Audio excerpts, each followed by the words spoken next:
Hello YouTube viewers, hope everyone is doing well. Welcome to Kotlin for Beginners. In this video we will learn about inheritance in Kotlin.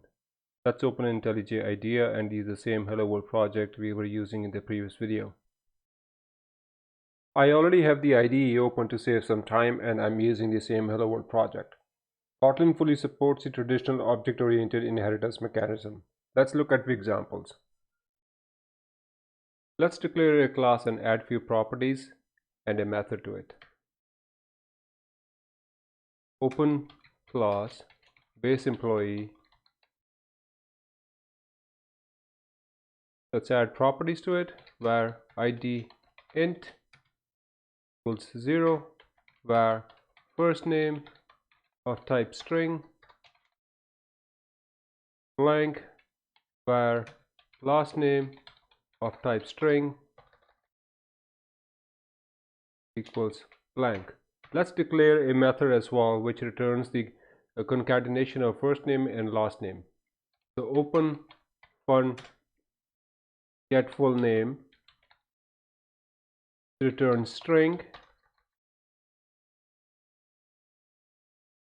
return first name plus a space in between plus last name. The classes in Kotlin are final by default.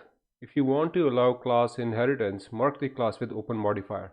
As you can see, we have marked the class base employee with open modifier, as well as we have marked the function get full name as open modifier as well.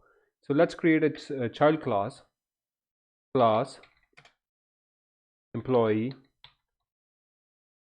base employee open close parenthesis and curly braces.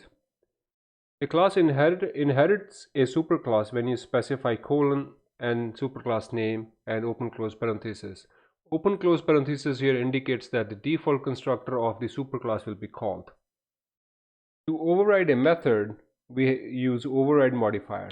Override fun get full name of type string, and let's return first name, add a dash in between and last name.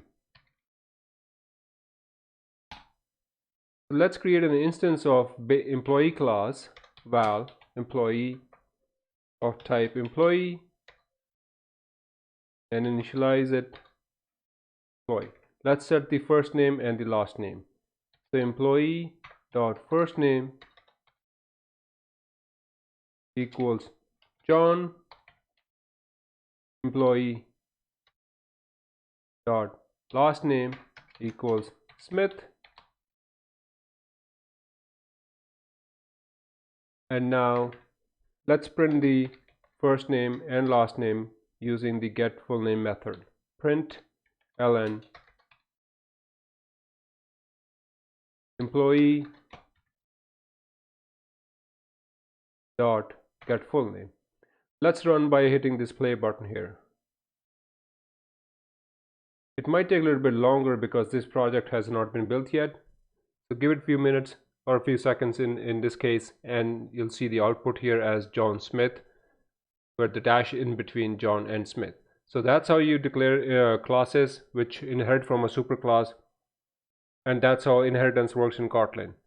That's all for this video. As always, if you have any questions, comments or feedback, please leave them below. Click that like button. Likes are always appreciated. Please subscribe to get notified whenever a new video is uploaded. Thanks for watching. I'll see you in next video.